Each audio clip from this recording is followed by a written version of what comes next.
সিঁদুরটা পড়াতে হবে যাতে নাকে পড়ে, বুঝতে পেরেছি তো যাতে কয়েকটা ফোঁটা নাকে পড়ে, সিঁদুরের কয়েকটা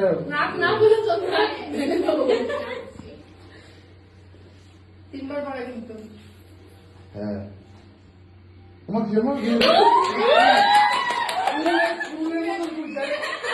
এরকম থাকে দাড়ির মতো। হ্যাঁ হ্যাঁ আর শিখবে তো শিখবে क्या बात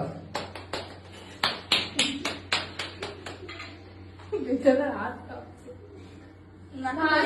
নাকে পড়েনি কেন? তিনবারই পড়ায়, ব্যাস ব্যাস, তুই নিজে টাচ করে দে না। হ্যাঁ ব্যাস, তাহলে তো হবে।